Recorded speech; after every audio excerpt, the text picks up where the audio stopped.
Salut à tous, alors une journée de rediffusion avant de se retrouver à nouveau en direct lundi, mais vous allez voir, d'abord la question de la souveraineté, elle sera centrale, n'en doutez pas, souveraineté économique. Dans toutes les élections qui vont démarrer là, c'est Philippe Moati qui va venir nous le dire.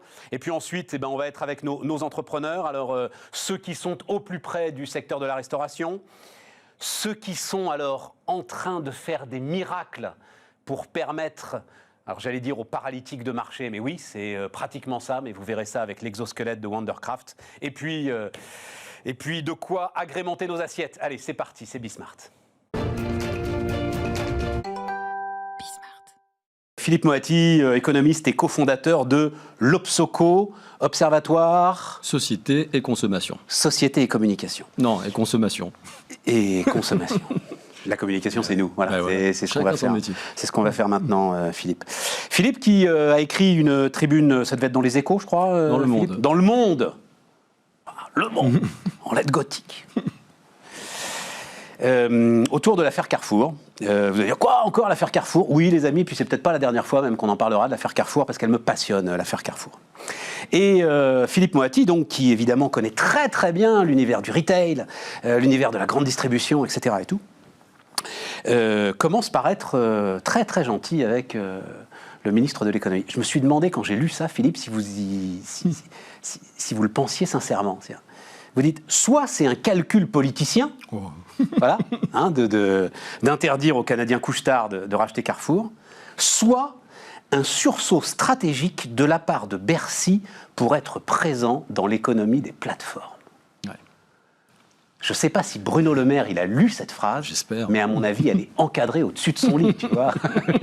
Il y a un mec quelque part qui pense que Bercy peut faire un sursaut pour être présent dans l'économie des plateformes. Il y a un tout petit peu d'ironie, hein, ça n'a sans doute pas échappé au lecteur, mais effectivement, on peut espérer qu'il y ait une prise de conscience à l'échelle du gouvernement de l'enjeu qu'il y a à faire émerger des champions dans la... Alors vas-y, parce que moi j'ai défoncé cette décision. Toi, tu sembles finalement y trouver un certain mérite, donc je veux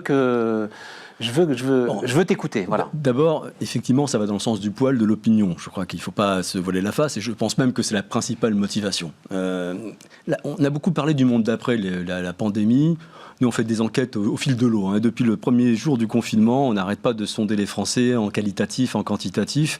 Et en fait, cette crise a accéléré certaines choses, consolidé d'autres, mais elle n'a rien fait d'émerger de complètement nouveau.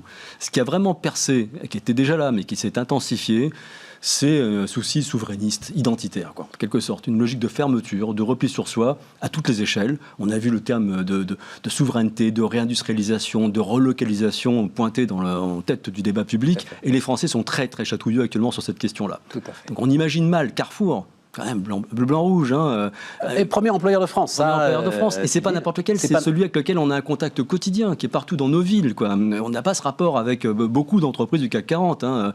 Et donc, les voir partir pris par un capital étranger, je peux comprendre que dans le contexte actuel, ça passait pas, quoi. Juste alors, pour aller sur ce chapitre-là, puis ensuite on ira sur celui des plateformes. Alors, tu cites un chiffre qui doit être d'ailleurs d'une des enquêtes de l'Obsoco. 72% des Français pensent que la France gagnerait à nationaliser.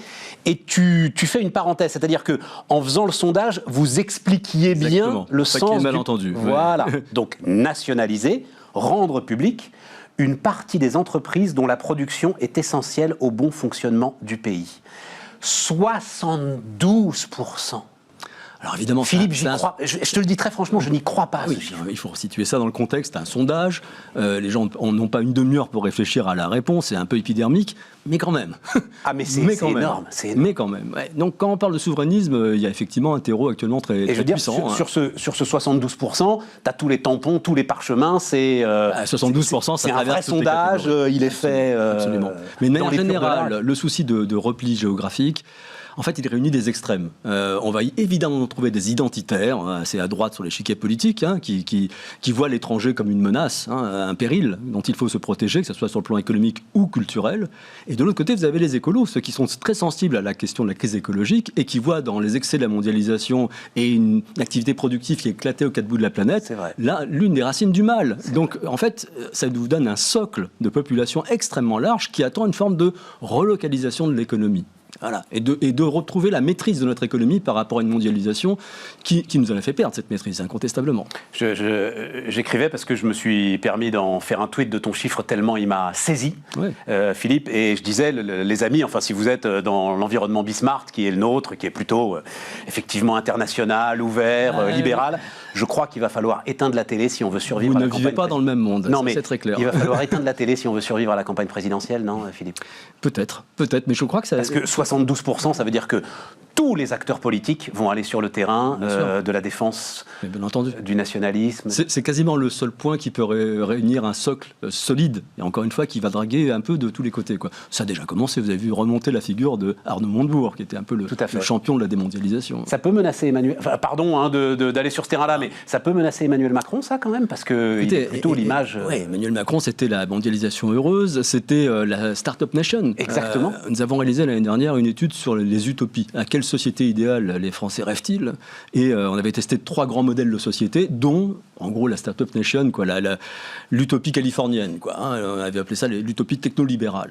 C'est celle dont les Français veulent le moins, alors que massivement, majoritairement, ils adhéraient à une société écologique. Et oui, donc il y a un petit décalage entre... L'utopie technolibérale, ça nous plaît bien, nous. Oui, non, mais ça va, nous on sait qu'on restera une niche.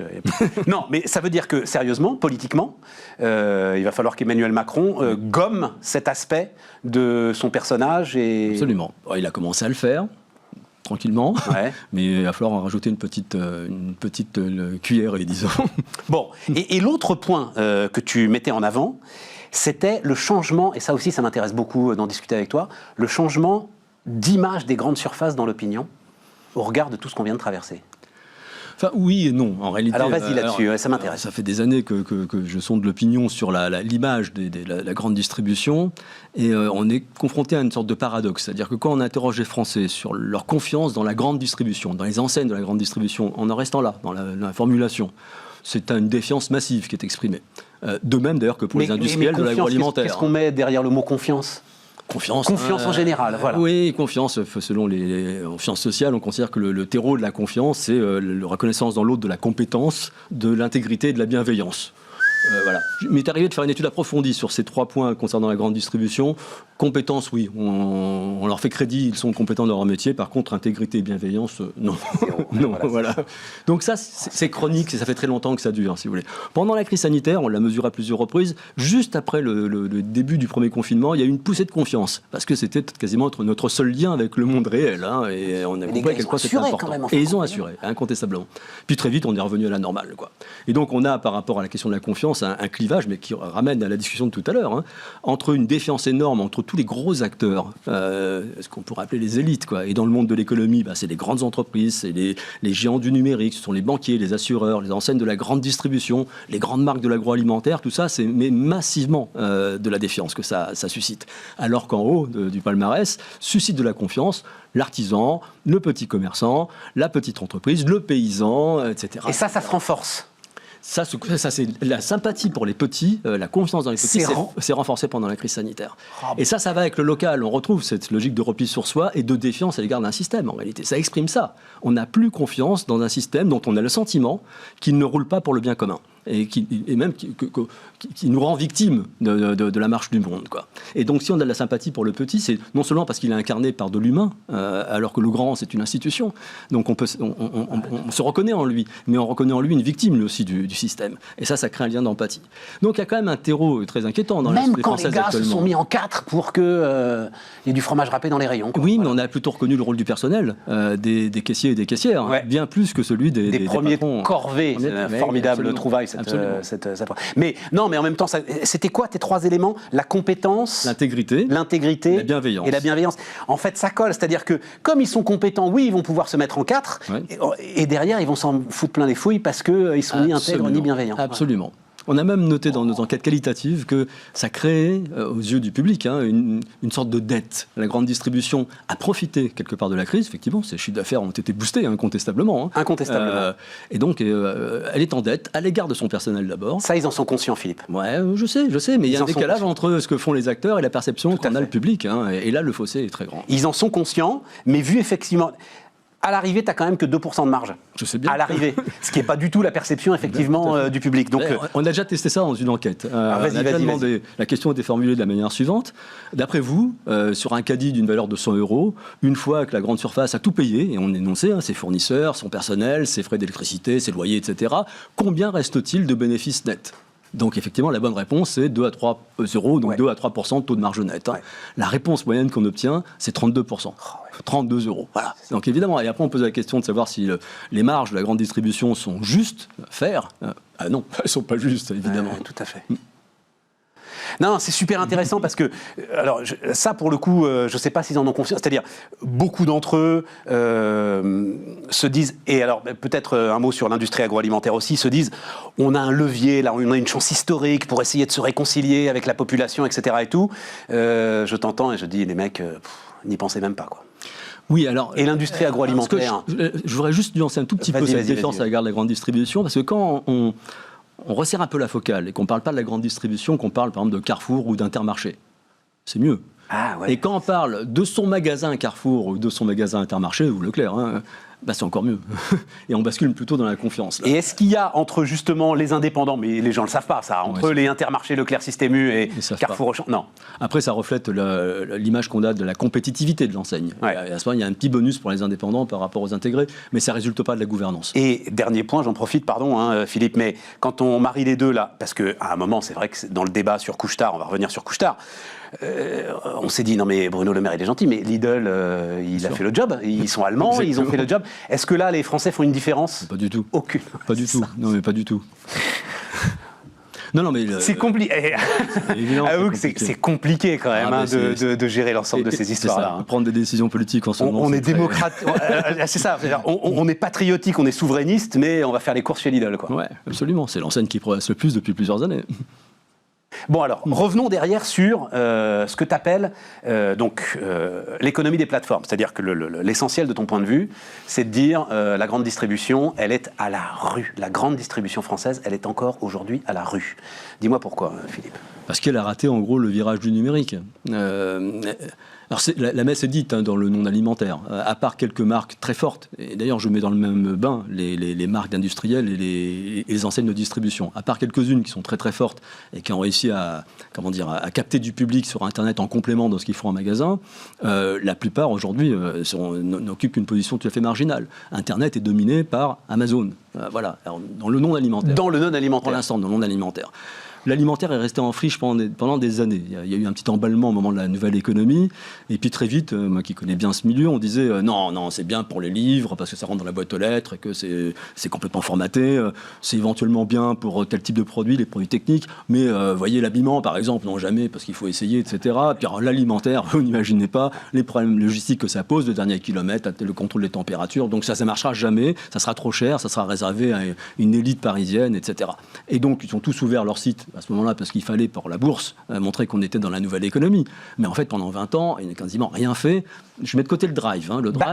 J'allais venir sur le drive, Philippe. Mais c'est un hybride. Culturellement, le drive, c'est facile pour eux. Il y a une dimension physique. Alors évidemment, il faut passer la commande en numérique, mais c'est physique. C'est souvent attaché à un magasin, etc. Bon, ça ne transforme pas le flux logistique, ça c'est sûr. Exactement. Ce qui est très, très, très important. Et ça ne va pas au bout de la logique, qui est une logique de service, de comprendre quelle est la mission qu'une enseigne de distribution doit avoir à l'égard de ses clients.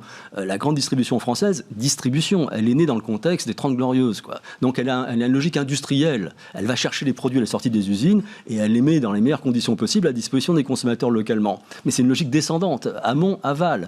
Le capitalisme contemporain, il fonctionne à l'envers. Il part des clients, il essaye de comprendre quels problèmes se posent les clients et on essaye de bâtir des solutions. Et moi, je vous demande, et je leur ai demandé à plusieurs reprises, pensez-vous que la manière dont vous organisez cette activité de retail est la meilleure solution possible au problème qui anime les clients quand ils viennent de vos magasins, qui est de ravitailler la maison? Bien non, non. Et on voit bien que le e-commerce avec livraison à domicile, c'est déjà une option qui est intéressante par rapport à ça. Et ça, ils l'ont pas développé. Ils l'ont pas développé. Jusqu'au moment où Amazon, aux États-Unis en particulier, commence à traiter le sujet et montre que c'est possible. Que c'est possible, tout simplement. Amazon et parce que Walmart.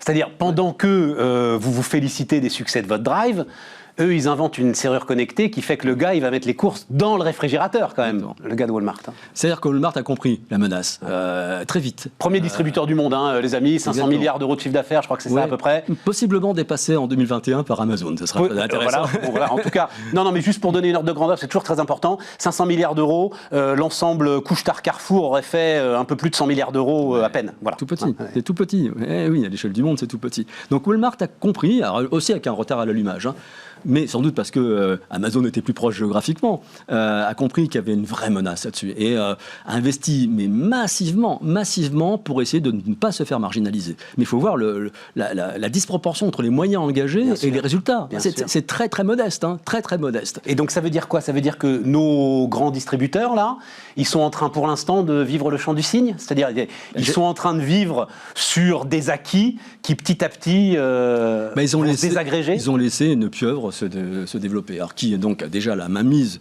sur le e-commerce non alimentaire et qui continue de progresser. On vient d'avoir les chiffres d'Amazon. Hein. Malgré la dimension actuelle d'Amazon, son chiffre d'affaires a encore progressé 35%.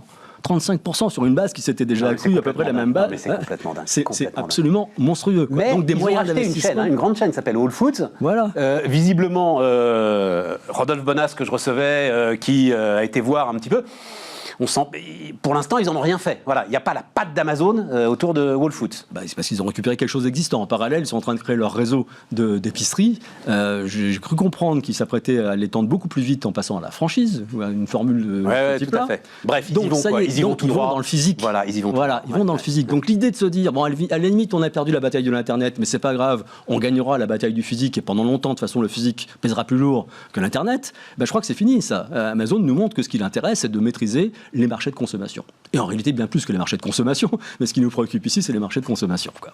Et il y a une menace terrible.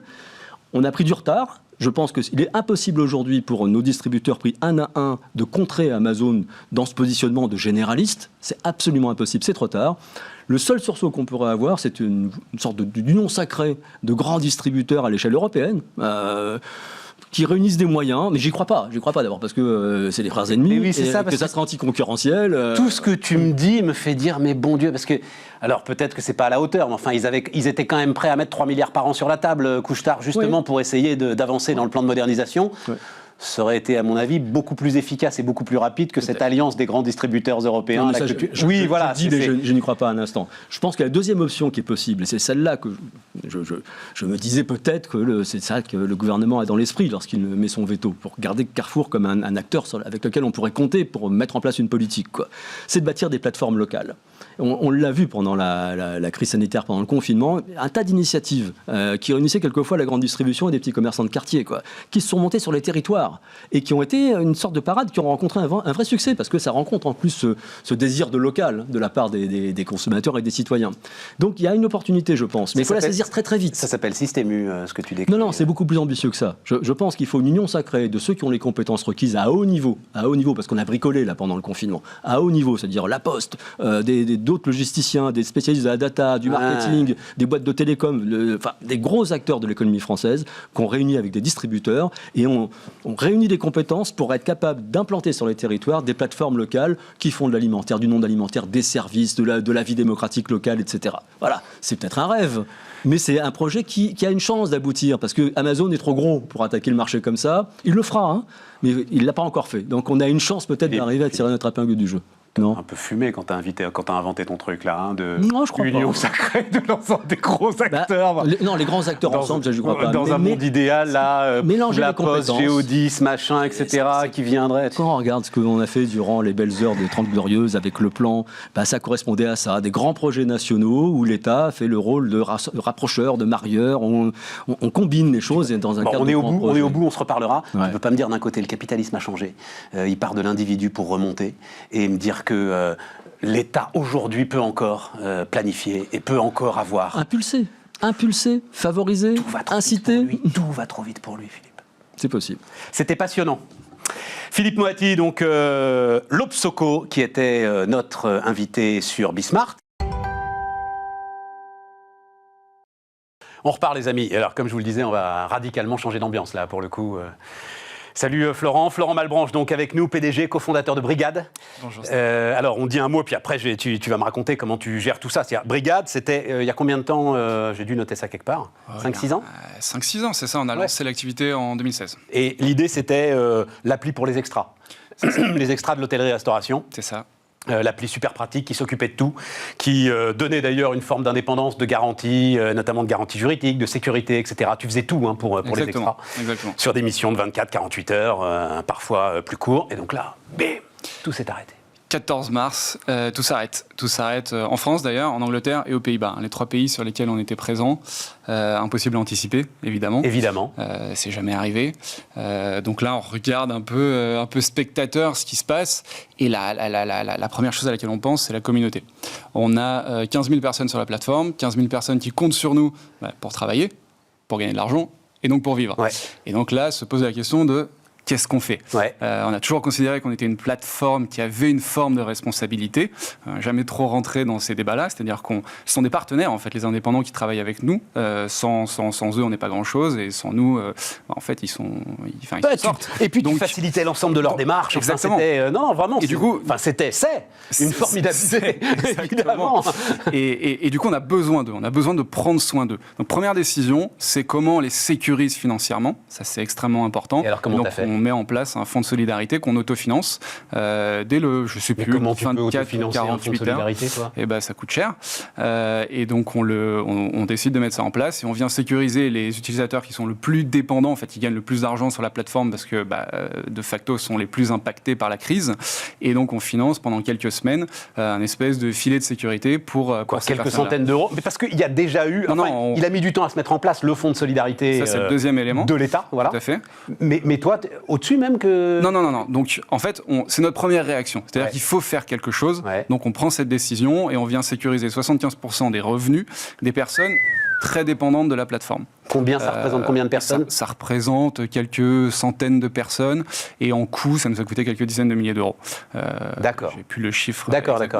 Mais en parallèle, par contre, on travaille avec le gouvernement et on enchaîne justement les rendez-vous avec le gouvernement pour que ces indépendants puissent intégrer le fonds de solidarité. Et ça, c'est le relais qu'on vient trouver. Et moi, c'est l'incroyable découverte en fait de cette crise, c'est que les indépendants ont été pris en compte en fait pour la première fois depuis extrêmement longtemps. D'un côté, pour les salariés, on vient mettre en place quelque chose qui existait mais qui n'était pas développé, l'activité partielle. Et pour les indépendants, on vient mettre en place ce fonds de solidarité. Donc on en parlera peut-être. Vas-y. Qui a beaucoup évolué en fait, qui était très simple et plutôt efficace. On va dire les 3 premiers mois de mars à juin.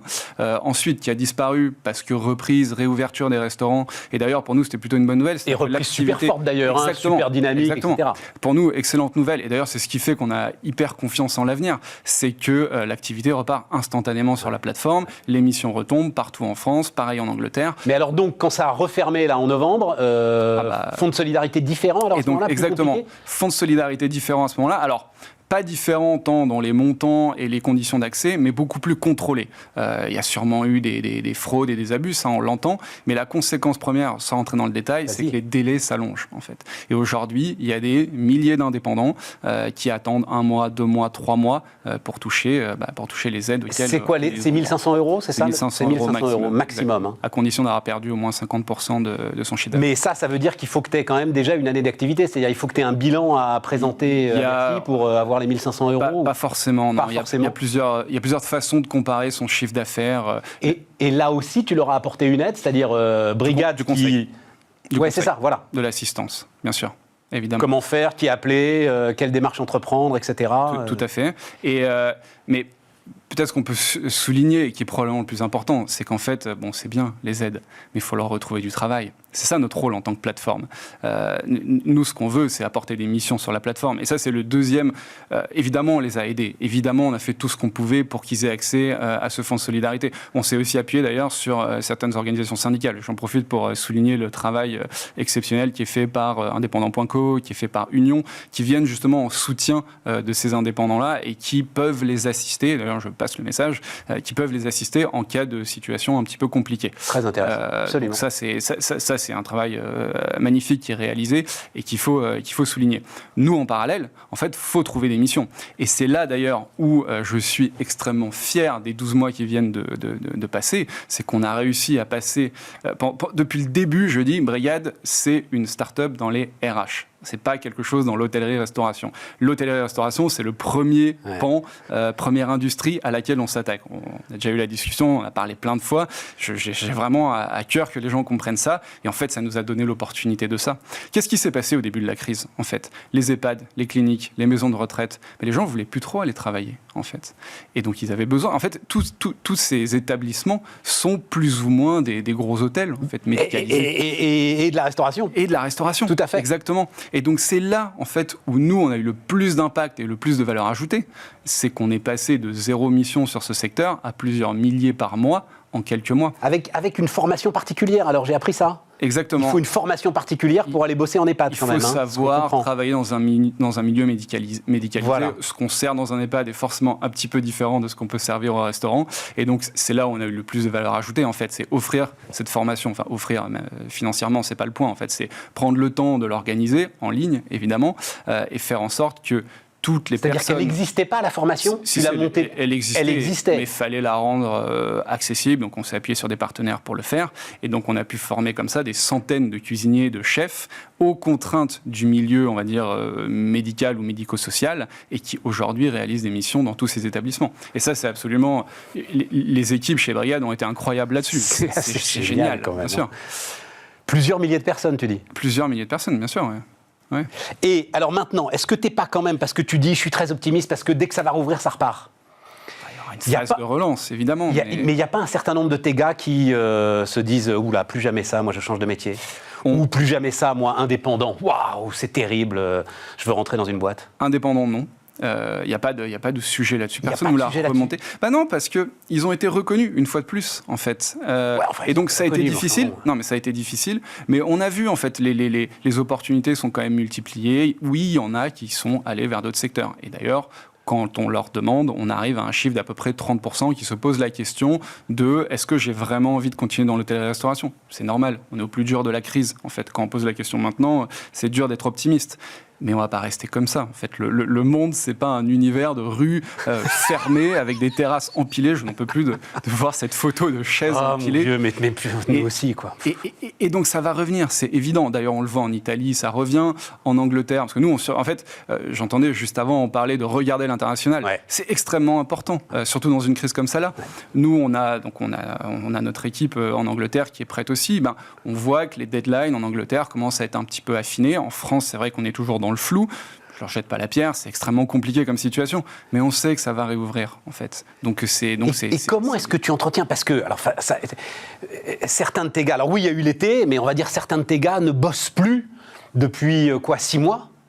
Comment tu t'entretiens une communauté, t'envoies des messages, t'essayes de faire vivre? Comment est-ce que ça se passe dans ces cas-là? On fait tout ce qu'on peut, c'est sûr. On organise des événements en ligne, mais tout le monde sait que ça commence à fatiguer un petit peu les événements en ligne. Mais pas plus tard qu'hier, d'ailleurs, on en avait un, et c'était formidable. On avait une centaine de personnes connectées, ce qui est quand même déjà bien sur cette communauté-là, et qui, je sais pas, on sentait qu'il y a une forme de confiance, on s'est installé dans j'appelle ça le faux plat là, qui dure un peu, mais tout le monde voit bien que ça va repartir. Enfin, honnêtement, j'ai très confiance en ce qui va se passer. Et il ne faut pas oublier, on a des missions qui tombent tous les jours aujourd'hui. C'est-à-dire, tu as des missions qui tombent tous les jours? En restauration, en santé. Oui, c'est ça, mais en santé, parce que tout le reste est fermé. Bien sûr. Oui, voilà, mais bon, ça fait quand même travailler plusieurs centaines de personnes tous les jours. Quelle leçon tu vas tirer Alors, d'abord, j'imagine quand même... tiens, c'était une phrase, ça, un des premiers trucs que j'avais appris, c'est... ta trésorerie est plus importante que ta mère. TTPTM, je crois, c'était quelque chose comme ça. Phrase de start-upper, ta trésorerie est plus importante que ta mère. Hein J'espère qu'elle ne va pas regarder. Sinon, tu comprends le truc, quoi. Oui, c'est extrêmement important. Et évidemment, il faut avoir un œil rivé dessus en permanence. Parce que toi aussi, ton chiffre d'affaires, il s'est effondré quand même. Oui. Effondré, non, d'ailleurs. Je dis oui, c'est pas vrai. Non, grâce au système de santé. Exactement. Ouais. En fait, on a fait moins 20% par rapport à l'année d'avant. Enfin, 2020 comparé à 2019. C'est correct. pour une année où l'ensemble de nos clients sont fermés pendant plusieurs mois, c'est plutôt pas si mal. Donc on s'en sort plutôt bien. La croissance a pris un coup, ça c'est vrai, mais on revient en fait. Et je reviens sur la santé. La santé, c'est pas un pansement qu'on est venu coller. C'est-à-dire que depuis le début, on sait qu'on veut développer cette industrie. On parlait de ma mère à l'instant, elle est infirmière, et donc je connais bien la santé depuis longtemps. Et donc c'est quelque chose que j'ai à cœur de faire. Aujourd'hui, on a un deuxième vertical chez Brigad, qui est celui de la santé. On a plusieurs centaines de soignants qui comptent sur nous pour travailler. Demain, quand la restauration réouvre, en fait, on va 2 fois plus vite. Et donc ça, c'est pour moi, je suis impatient. Je suis comme un enfant avant Noël. En fait, j'attends que les restaurants réouvrent pour avoir ces deux réacteurs. En fait, et cette deuxième verticale, elle s'est faite à la force du poignet, dans l'urgence. Tu pensais, mais en fait, tout a été accéléré par ce que tu as traversé. Il faut y aller. Donc on a hésité. D'ailleurs, on a cherché. On a lancé l'agriculture. À un moment, il y avait les agriculteurs qui disaient on va avoir mal à trouver. Je me souviens très bien de cette histoire. Oui. On a lancé ça. C'est encore vrai d'ailleurs, sur le ramassage notamment des fruits. Oui, c'est pas un franc succès. Et puis petit à petit, en fait, via la restauration en santé, c'est les besoins de personnel de soins, en fait, se sont fait. On les connaissait, mais en tout cas, les gens nous ont dit votre plateforme fonctionne très bien, on a envie de l'utiliser pour le personnel de soins. Et donc, on a regardé si c'était faisable. On a lancé ce test en septembre. Aujourd'hui, ça marche extrêmement bien. On réembauche aussi chez Brigad, ce qui est une super nouvelle. Et donc non, très confiant en l'avenir. Et puis cette crise, donc pour parler des leçons, 1, dépendre d'une industrie, c'est dangereux. 2, c'est mieux. Et puis, en fait, ça nous a permis de prendre un petit peu de recul et de prendre du temps, de mieux faire les choses. On a travaillé sur plein de sujets, qui soient produits, la communauté, on en parlait à l'instant. Ça nous a permis aussi de prendre le temps de devenir une entreprise à mission. Depuis longtemps, je clame notre différence en disant que voilà, moi je veux construire une plateforme qui soit éthique, qui soit responsable, qui soit durable. Je veux trouver un modèle qui tienne dans le temps, qu'on soit une vraie... Je ne dis pas que Brigad est le futur du travail, je dis qu'on est un morceau du futur du travail. Et donc on a fait ça, on a fait cette conversion en entreprise à mission. Et donc voilà, et aujourd'hui on Open Classroom en même temps que toi. Il y en a plein. Ouais, absolument, mais parce que vous avez des parcours pour moi qui sont un peu comparables. On a tellement hâte que ça reparte et on est impatient. Florent Malbranche, PDG, cofondateur de Brigad, notre invité sur Bismart. Allez, c'est parti. Mathieu Masselin, donc avec nous, fondateur de Wondercraft. Bonjour Mathieu. Bonjour. On va peut-être commencer par regarder en fait Wondercraft. Voilà. On va regarder ce qui s'appelle Atalante. Pardon pour ceux qui nous écoutent en podcast, pour ceux qui nous écoutent à la radio, mais alors d'abord je pense que vous connaissez, et puis vous allez très vite comprendre, mais justement, alors j'espère qu'on va pouvoir le voir, mais oui, enfin bon, il va arriver. Voilà, il arrive. Ah oui, alors voilà, effectivement c'est une bande de démo, donc c'est d'abord quelqu'un qui marche tout à fait normalement, et puis voilà ton exosquelette qui se met à la place de celui qui marche. Pendant qu'on voit... Pourquoi est-ce qu'il faut que ce soit aussi énorme que ça, Mathieu? J'ai vu qu'il y avait, alors ça pour le coup c'est un truc que je ne sais, 12 moteurs à l'intérieur de cette machine. Exactement, 12 moteurs qui sont comparables à ce qu'on va trouver dans des vélos électriques par exemple. Pourquoi on a besoin de ça? Parce que le corps humain c'est une machine qui est extrêmement complexe. Et c'est cette complexité qui lui permet de faire tout ce qu'on fait au quotidien. C'est-à-dire qu'on est capable de marcher, de courir, de grimper dans les arbres, de sauter, de faire du parcours pour certains. Et ça, on peut le faire parce qu'on a beaucoup de muscles qui nous permettent de vraiment bouger dans toutes les directions et nous rattraper à chaque instant. Et c'est ça qu'on reproduit avec notre exosquelette Atalante. C'est cette capacité à faire des mouvements dynamiques qui vont nous permettre de reproduire toutes les capacités du corps humain. Et donc, c'est exactement ce qu'on a voulu faire depuis le début. C'est être le premier exosquelette qui n'est pas juste là pour faire bouger les jambes sans vraiment avoir réfléchi à pourquoi on fait bouger les jambes. Mais ce qu'on veut, c'est reproduire la marche humaine pour ce qu'elle apporte en termes d'autonomie, de santé et ce que ça va faire. Et donc ça veut dire qu'il faut des moteurs dans les hanches. Oui. Indépendant des moteurs qui sont dans les genoux, oui. Indépendant des moteurs qui sont dans les chevilles. Exactement. En fait, c'est exactement ça. C'est ce que vous venez de décrire là, c'est notre architecture. C'est au niveau des hanches pour faire tous les mouvements, pour pouvoir écarter la jambe, la lever, au niveau des genoux pour pouvoir accélérer, et au niveau des chevilles pour pouvoir, entre autres, gérer l'équilibre et la direction. Et donc, il faut qu'on ait des algorithmes qui pilotent tous ces moteurs, parce qu'il y a 2 jambes, hein, évidemment. Et ces algorithmes, ils doivent fonctionner très, très, très vite. Ce qu'on appelle à très haute fréquence, c'est des algorithmes temps réel, parce que le temps de décision, c'est la milliseconde. C'est-à-dire que toutes les millisecondes, il faut qu'on dise à ces moteurs, OK, qu'est-ce qu'il faut faire pour, si je suis en train de marcher, continuer à marcher. Si quelqu'un me pousse sur le côté, me rétablir mon équilibre. Si je suis en train de monter des marches, pousser un peu plus fort parce qu'il faut monter. Et ça, c'est le savoir-faire qu'on a développé chez Wandercraft. Et aujourd'hui, on est capable de faire tout ce que je viens de décrire. Celui qu'on voit là, donc, qui lance un ballon de basket dans un panier, donc il est paraplégique. Ouais, c'est Kevin. Il n'y a plus d'impulsion, c'est-à-dire qui donne l'ordre premier qui va faire que le moteur de la hanche va... Ouais. Alors ça, c'est Kevin, parce qu'il a effectivement plus de motricité en dessous de l'abdomen, en gros, mais il peut encore bouger le haut de son corps. Et nous, on vient l'équiper, c'est ce qu'on voit dans les images à l'écran, d'un gilet qui va analyser les mouvements qu'il fait avec le haut du corps. Et en fonction de ces mouvements, l'exosquelette va se lever. Donc c'est pour ça qu'on le voit faire une impulsion au moment où il veut se lever. Et ça, Atalante, l'exosquelette comprend que c'est une commande pour lui qui lui dit « lève-toi ». Il sent qu'il est assis, il a la commande, il en déduit qu'il faut se lever. De la même manière, quand il veut commencer à marcher, il va mettre une impulsion avec le haut du corps et l'exosquelette va se mettre à marcher. S'il voulait aller sur le côté, il bougerait un petit peu les épaules d'un côté et de l'autre. Donc on a développé toute une interface qui est super intuitive parce que ça correspond de toute façon à ce qu'on aurait fait en tant qu'être humain.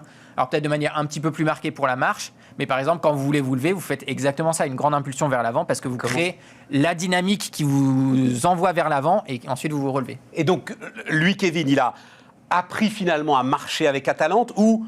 En fait, il fait ce qu'il faisait quand il avait des jambes et Atalante le suit comme des jambes pouvaient le suivre. Il a appris, mais c'est un apprentissage qui prend de l'ordre de 10-15 minutes. C'est-à-dire que quand on a rencontré Kevin, c'était dans le cadre d'une compétition qui s'appelle le Cibathlon, qui sont un peu les JO des exosquelettes. Et on cherchait un pilote pour représenter Wandercraft à cette compétition.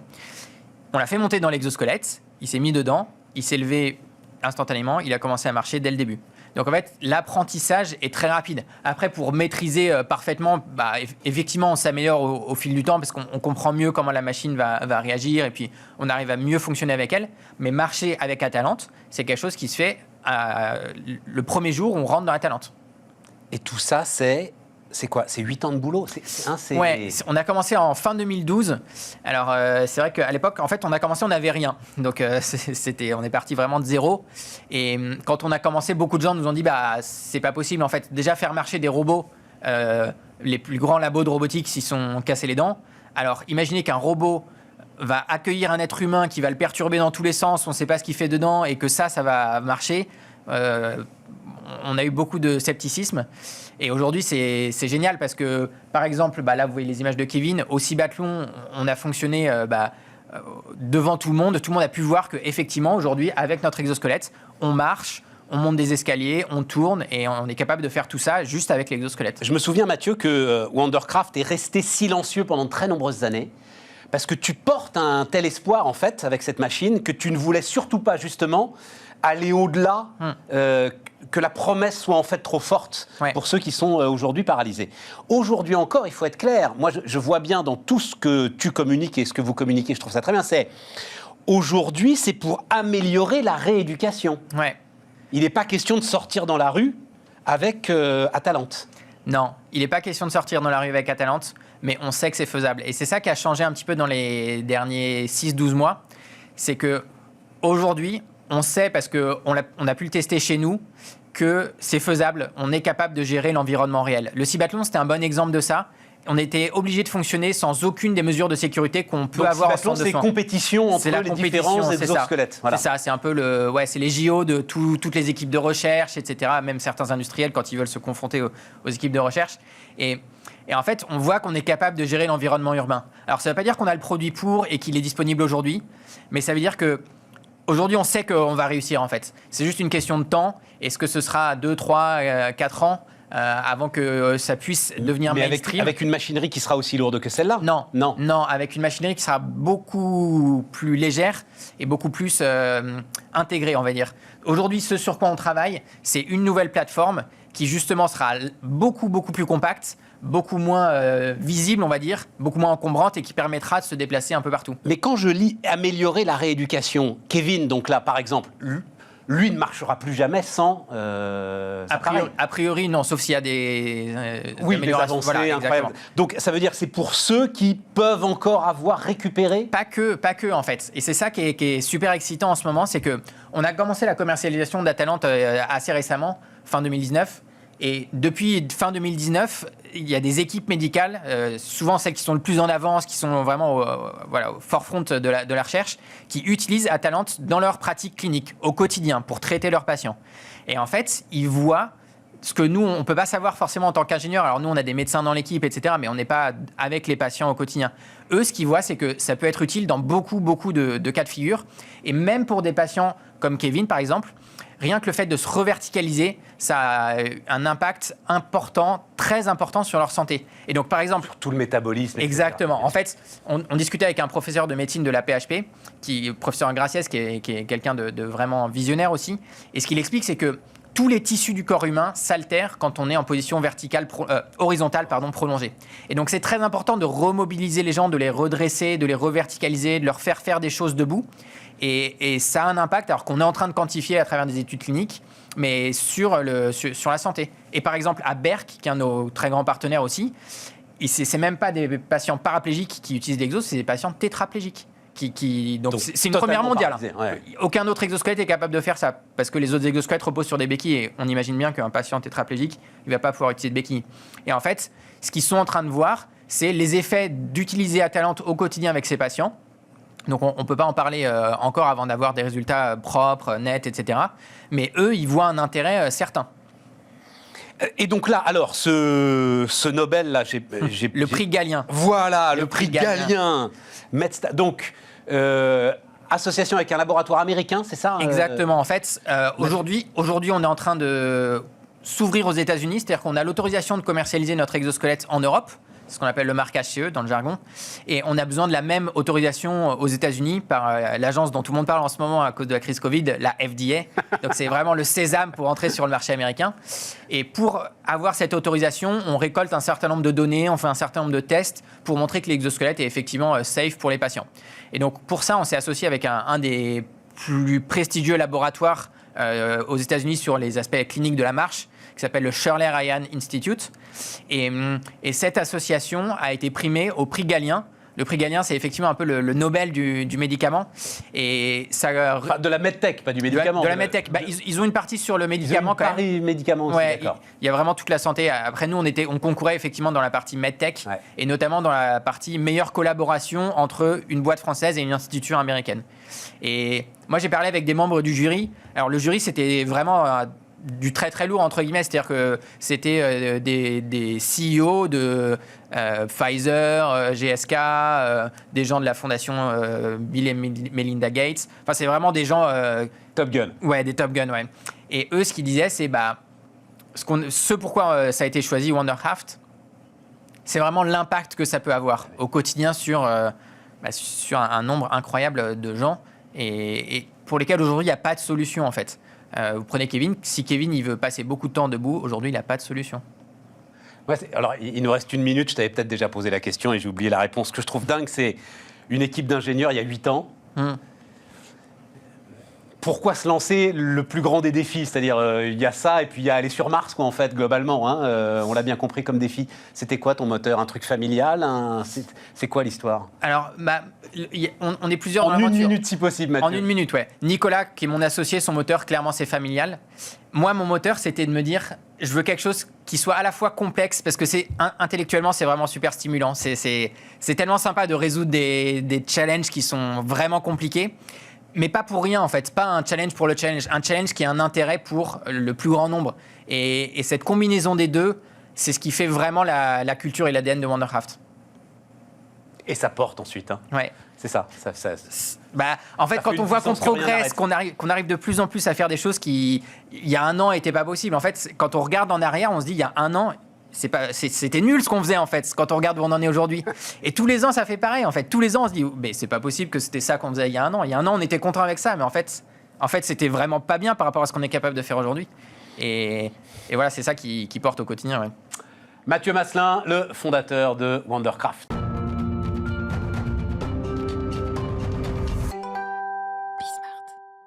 On repart, les amis, on repart. Et alors, on repart avec la guerre du cornichon. Enfin, oui, il faut bien en entendre parler. Donc, c'est Delphine Dubois qui est avec nous. Bonjour Stéphane. Cofondatrice des Trois Chouettes. J'avais fait connaissance avec ce couple d'entrepreneuses il y a combien de temps que vous avez démarré? Parce que c'était au tout début, 2016. Ça fait 4 ans et demi. Et je crois que vous nous aviez rencontrés, je pense, il y a 2 ans à peu près. Il s'est passé pas mal de choses depuis. Et le truc, je vais vous le dire très très vite, c'est quand même, en gros, elle nous vendait, mesdames, messieurs, on va réinventer le cornichon. Vous vous dites, j'en ai rencontré des entrepreneurs avec des domaines d'expertise un peu particuliers, mais le cornichon, j'aurais pas cru. Et en fait... On l'a fait. Non, mais, on est en train de le faire. C'est ça, vous l'avez fait. Non, mais surtout, c'était en fait l'amorce d'un mouvement que je trouve très intéressant en ce moment. Je l'ai écrit comme ça d'ailleurs, Nouvelles entreprises agroalimentaires, c'est-à-dire, d'ailleurs, je crois que...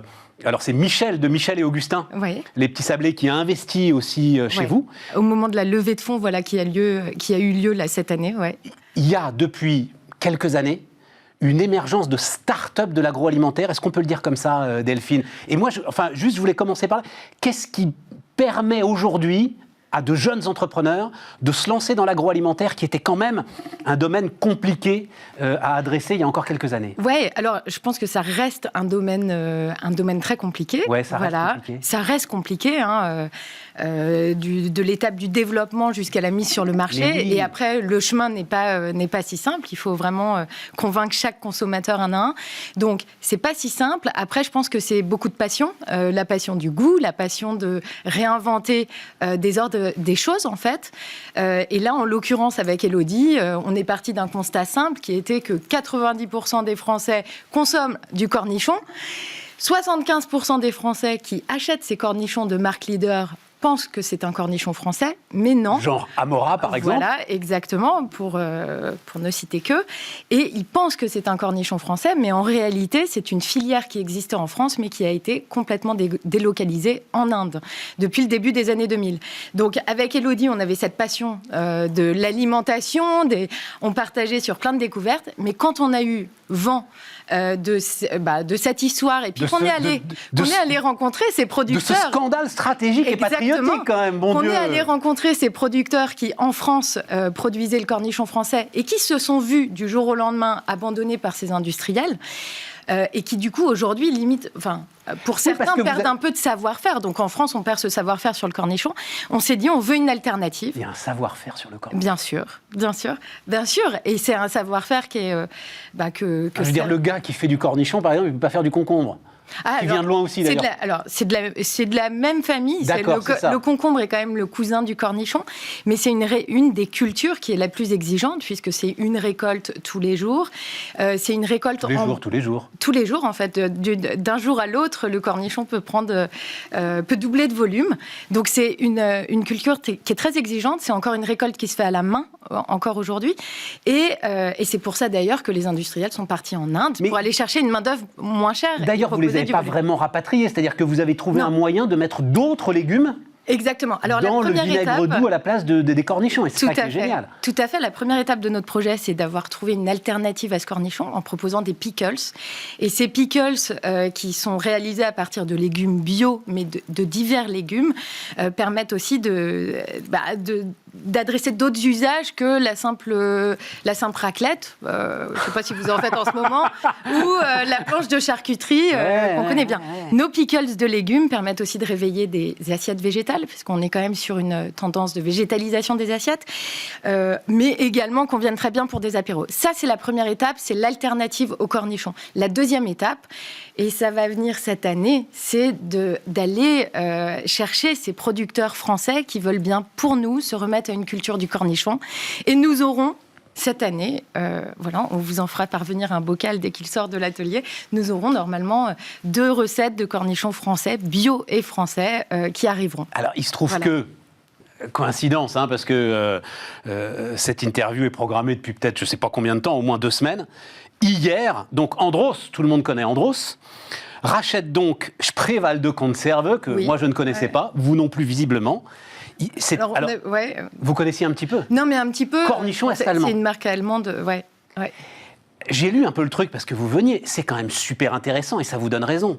Sur l'ensemble de l'effondrement de l'économie est-allemande sur le tournant des années 90, c'est une des seules entreprises, en effet, qui a tenu le coup. Vous vous rendez compte? Voilà, avec un savoir-faire de valorisation du légume local. 115 millions d'euros de chiffre d'affaires, quand même, les gars. Exactement. Allemagne de l'Est. Oui, non, tout à fait. Et puis, ça montre aussi le regain de l'appétence des Français pour la conserve. L'an dernier, en 2020, je crois que c'était plus 8% de croissance sur de la conserve de fruits et légumes. Ouais. Alors, bien sûr, lié au confinement, mais lié aussi au fait que la conserve, c'est un produit...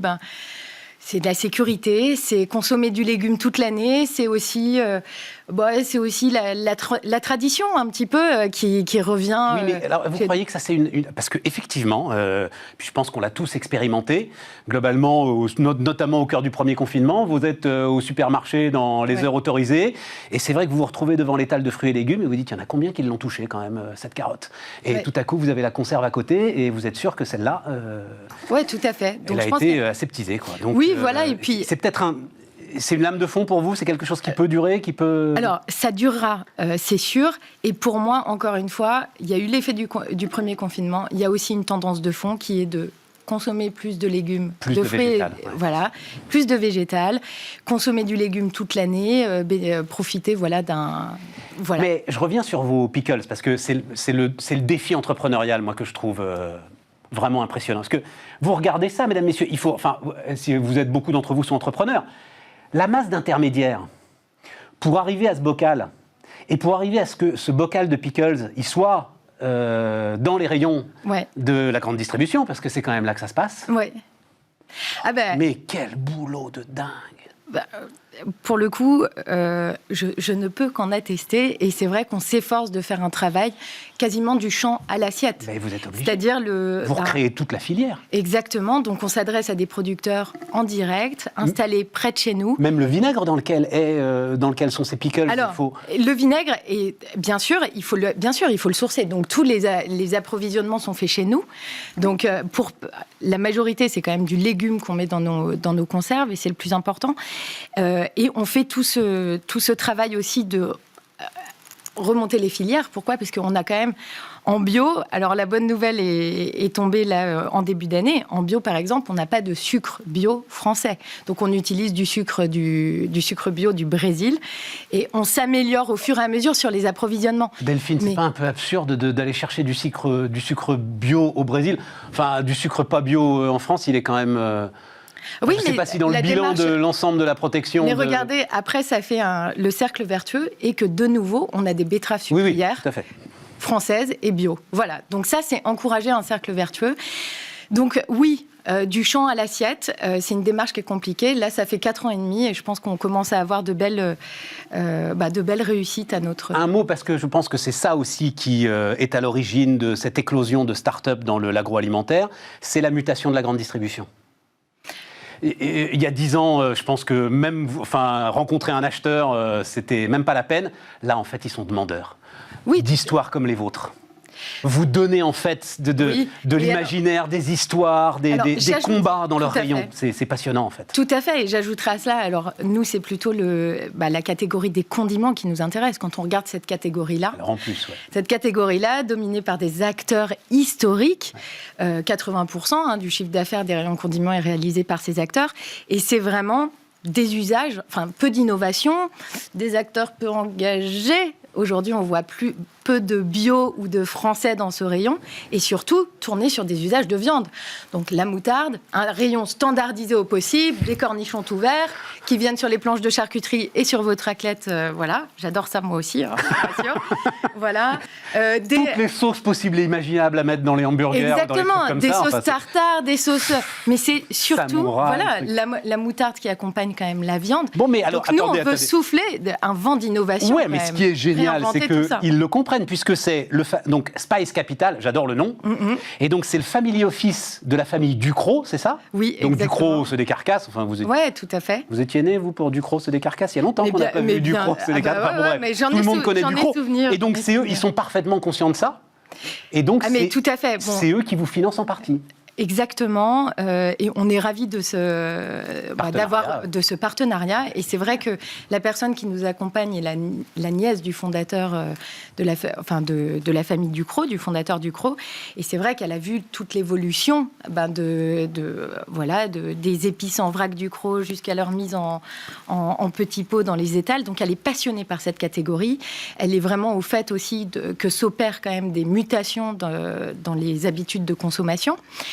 Et elle ne peut que valider le fait qu'il y a besoin d'un renouveau, besoin d'accompagner et de rehausser, d'apporter du relief. Delphine, dans l'industrialisation de tout le process, parce que maintenant vous allez monter en puissance, j'imagine que Ducrot, ça doit aider un petit peu quand même en termes de savoir-faire, de grande quantité, d'industrialisation et tout ça. Alors, aujourd'hui, le fonds n'a plus rien à voir avec